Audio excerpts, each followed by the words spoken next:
ओम शांति। ओम शांति। ओम शांति। 24/1/25 प्रातः मुरली। ओम शांति।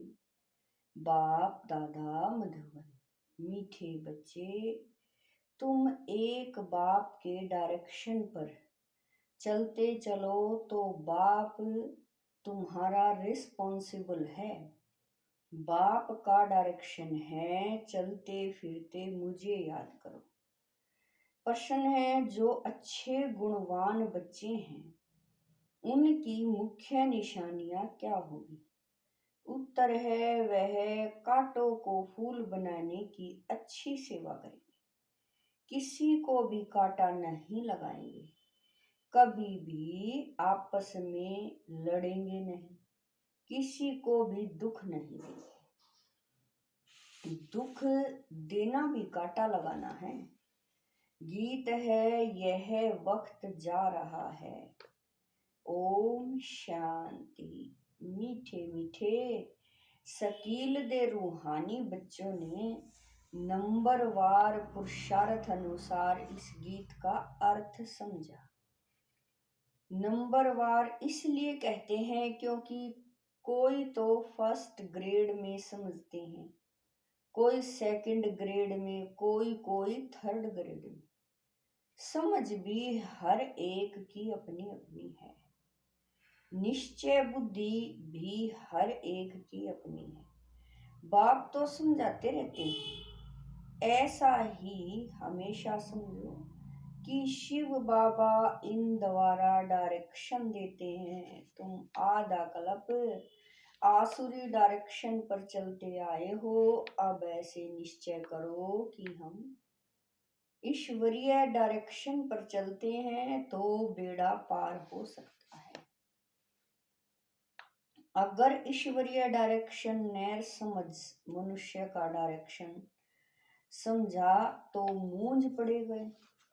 बाबा कहते हैं, मेरे डायरेक्शन पर चलने से फिर मैं रिस्पॉन्सिबल हूं ना।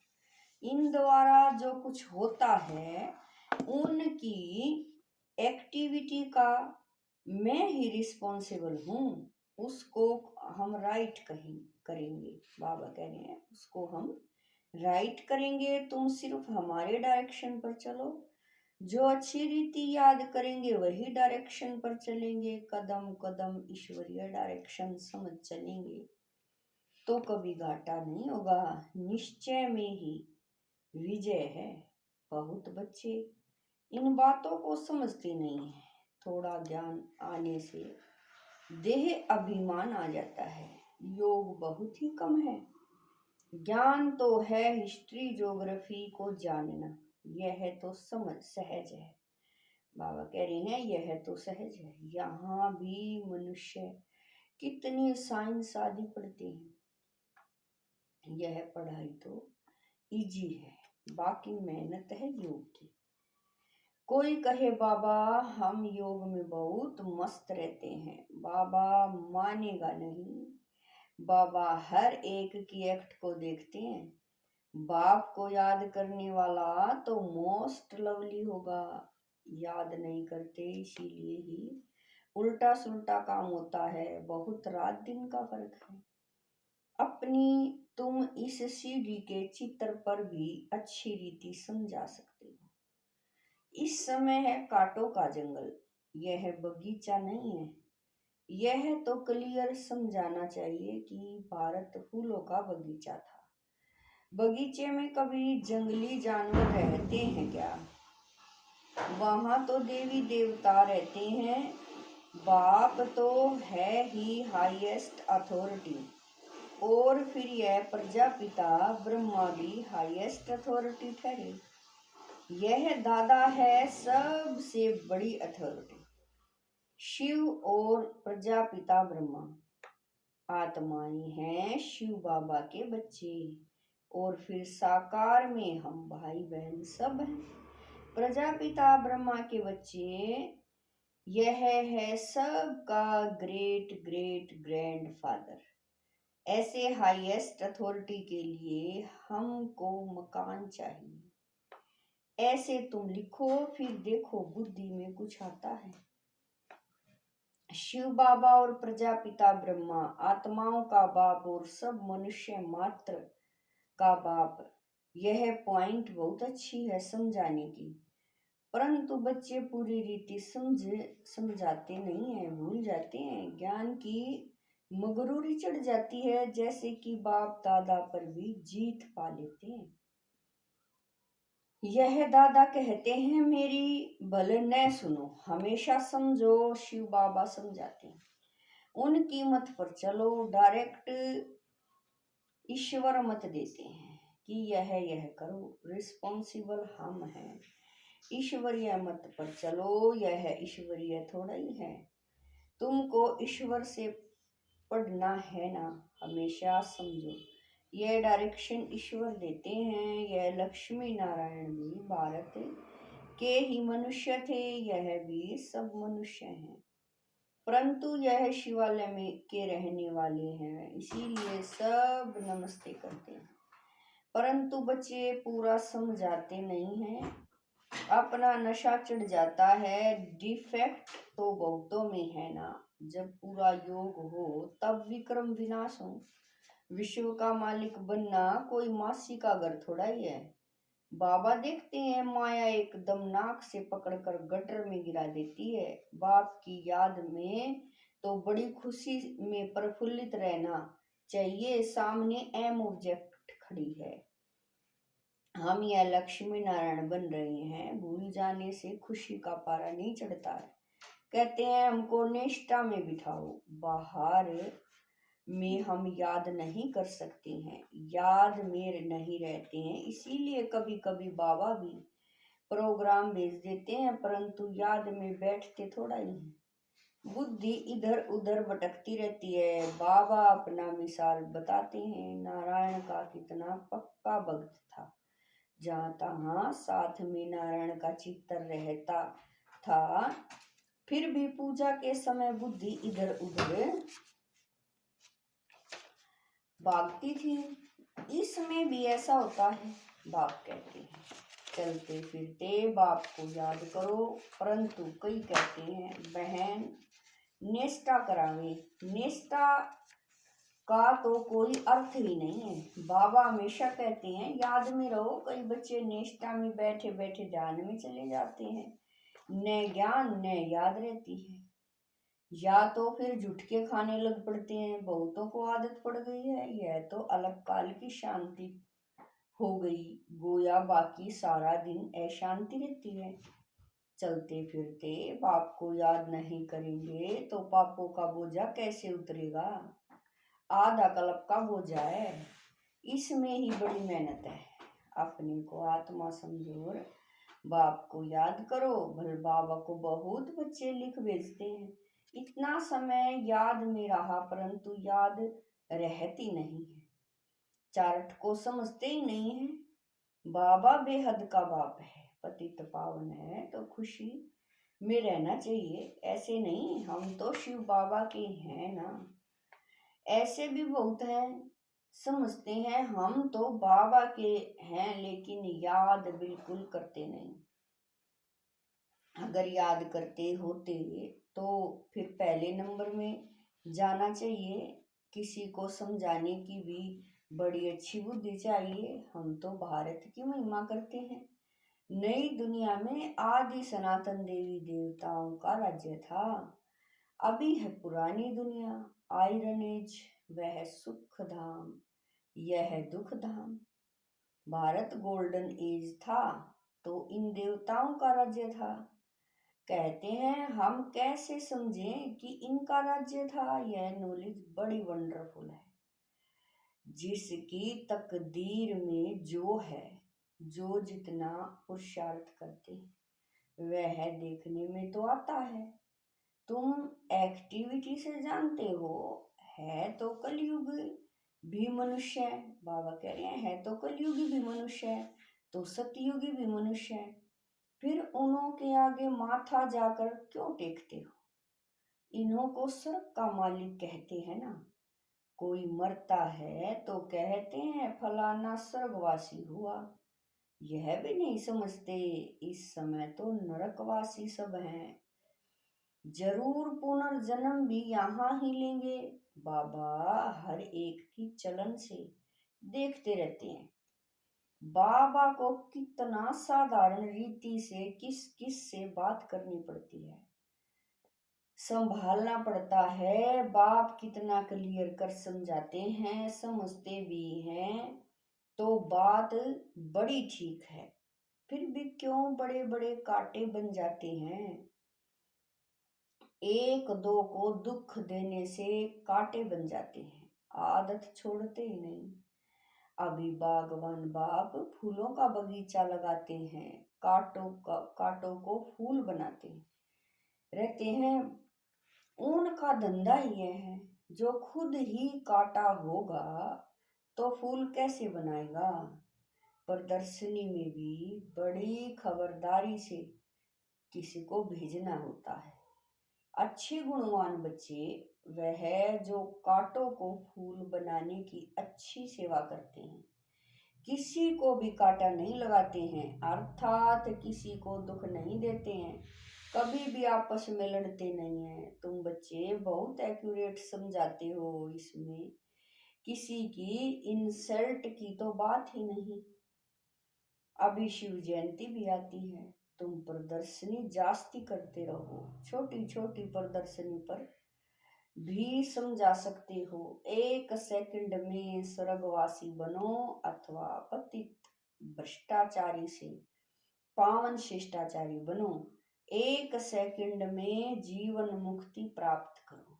जीवन मुक्ति का भी अर्थ समझते नहीं है, तुम भी अभी समझते हो। बाप द्वारा सबको मुक्ति, जीवन मुक्ति मिलती है, परंतु ड्रामा को भी जानना है। सब धर्म स्वर्ग में नहीं आएंगे, वह फिर अपने अपने सेक्शन में चले जाएंगे, फिर अपने अपने समय पर आकर स्थापना करेंगे। जाड़ में कितना क्लियर है। एक सदगुरु के सिवाय सदगति दाता और कोई हो नहीं सकता। बाकी भक्ति सिखलाने वाले तो ढेर गुरु हैं। सदगति के लिए मनुष्य गुरु हो नहीं सकता, परंतु समझाने का भी अकल चाहिए। इसमें बुद्धि से काम लेना होता है। ड्रामा का कैसा वंडरफुल खेल है। तुम्हारे में भी बहुत थोड़े हैं जो इस नशे में रहते हैं। अच्छा, मीठे मीठे शकील दे बच्चों प्रति माता पिता बाप दादा का याद प्यार और गुड मॉर्निंग। रूहानी बाप की रूहानी बच्चों को नमस्ते। हम रूहानी बच्चों की रूहानी माता पिता बाप दादा को दिलवा जान शिकवा प्रेम से याद प्यार गुड मॉर्निंग नमस्ते ओम शांति। मेरे बाबा, मीठे बाबा, प्यारे बाबा, लाख लाख शुक्रिया मेरे बाबा। रात्रि क्लास 18/3/68। तुमको वास्तव में शास्त्रों पर वाद विवाद करने की कोई दरकार नहीं। मूल बात है ही याद की, और सृष्टि के आदि मध्य अंत को समझाना। चक्रवर्ती राजा बनना है, इस चक्कर को ही सिर्फ समझना है। इनका ही गायन है। सेकंड में जीवन मुक्ति। तुम बच्चों को वंडर लगता होगा, आधा कल्प भक्ति चलती है, ज्ञान रिचक नहीं, ज्ञान है ही बाप के पास, बाप द्वारा ही जानना है। यह बाप कितना अनकॉमन है, इसीलिए कोटों में कोई निकलते हैं। वह टीचर्स ऐसे थोड़ा ही कहेंगे, यह तो कहते हैं मैं भी बाप टीचर गुरु हूँ, तो मनुष्य सुनकर वंडर खाएंगे। भारत को मदर कंट्री कहते हैं क्योंकि अम्बा का नाम बहुत बाला है। अम्बा के मेले भी बहुत लगते हैं। अम्बा मीठा अक्षर है। छोटे बच्चे भी माँ को प्यार करते हैं ना। क्योंकि माँ खिलाती पिलाती संभालती है। अब अम्बा का बाबा भी चाहिए ना। यह तो सच्ची बाबा कह रहे हैं। अब अम्बा का बाबा भी चाहिए ना। यह तो बच्ची है एडॉप्टेड, पति तो है नहीं। यह नई बात है ना। प्रजापिता ब्रह्मा तो जरूर एडॉप्ट करते होंगे। यह सभी बातें बाप ही आकर तुम बच्चों को समझाते हैं। अम्बा का कितना मेला लगता है, पूजा होती है, क्योंकि बच्ची ने बहुत सर्विस की है। मम्मा ने जितने को पढ़ाया होगा उतना और कोई पढ़ा न सके। मम्मा का नामाचार बहुत है, मेला भी बहुत बड़ा लगता है। अभी तुम बच्चे जानते हो, बाप ने ही आकर रचना के आदि मध्य अंत का सारा राज तुम बच्चों को समझाया है। तुमको बाप के घर का भी मालूम पड़ा है। बाप से भी लव है तो घर से भी लव है। यह ज्ञान तुमको अभी मिलता है। इस पढ़ाई से कितनी कमाई होती है तो खुशी होनी चाहिए ना। और तुम हो बिल्कुल साधारण। बाबा कह रहे हैं दुनिया को पता नहीं है, बाप आकर यह नॉलेज सुनाते हैं। बाप ही आकर सभी नई नई बातें बच्चों को सुनाते हैं। नई दुनिया बनती है बेहद की पढ़ाई से। पुरानी दुनिया से वैराग्य आ जाता है। तुम बच्चों के अंदर में ज्ञान की खुशी रहती है। बाप को और घर को याद करना है। घर तो सभी को जाना ही है, बाप तो सभी को कहेंगे ना। बच्चों, हम तुमको मुक्ति जीवन मुक्ति का वर्षा देने आया हूँ, फिर भूल क्यों जाते हो? मैं तुम्हारा बेहद का बाप हूँ, राजयोग सिखलाने आया हूँ। तो क्या तुम श्रीमत पर नहीं चलेंगे? फिर तो बहुत घाटा पड़ जाएगा। यह है बेहद का घाटा। बाप का हाथ छोड़ा तो कमाई में घाटा पड़ जाएगा। अच्छा, गुड नाइट, ओम शांति। धारणा के लिए मुख्य सार है। नंबर 1, एक बाप की याद से मोस्ट लवली बनना है। चलते फिरते कर्म करते याद में रहने की प्रैक्टिस करनी है। बाप की याद और खुशी में प्रफुल्लित रहना है। नंबर 2, कदम कदम ईश्वरीय डायरेक्शन पर चल। हर कार्य करना है। अपनी मगरूरी देह अभिमान का नशा नहीं दिखाना है। कोई भी उल्टा सुल्टा काम नहीं करना है। मूंझना नहीं है। वरदान है साधारण कर्म करते भी ऊंची स्थिति में स्थित रहने वाले सदा डबल लाइट भय। वरदान है साधारण कर्म करते भी ऊंची स्थिति में स्थित रहने वाले सदा डबल लाइट भय। जैसे बाप साधारण तन लेते हैं, जैसे आप बोलते हो वैसे ही बोलते हैं, वैसे ही चलते हैं, तो कर्म भले साधारण है लेकिन स्थिति ऊंची रहती है। ऐसे आप बच्चों की भी स्थिति सदा ऊंची हो, डबल लाइट बन ऊंची स्थिति में स्थित हो। कोई भी साधारण कर्म करो, सदैव यही स्मृति में रहे कि अवतरित होकर अवतार बन करके श्रेष्ठ कर्म करने के लिए आए हैं। तो साधारण कर्म अलौकिक कर्म में बदल जाएंगे। स्लोगन है आत्मिक दृष्टि वृत्ति का अभ्यास करने वाले पवित्रता को सहज धारण कर सकते हैं। स्लोगन है आत्मिक दृष्टि वृत्ति का अभ्यास करने वाले पवित्रता को सहज धारण कर सकते हैं। अपने शक्तिशाली मनसा द्वारा सकाश देने की सेवा करो। जितना स्वयं को मनसा सेवा में बिजी रखेंगे उतना सहज मायाजीत बन जाएंगे। सिर्फ स्वयं के प्रति भावुक नहीं बनो, लेकिन औरों को भी शुभ भावना और शुभ कामना द्वारा परिवर्तित करने की सेवा करो। भावना और ज्ञान, स्नेह और योग दोनों का बैलेंस हो। कल्याणकारी तो बने हो, अब बेहद विश्व कल्याणकारी बनो। ओम शांति।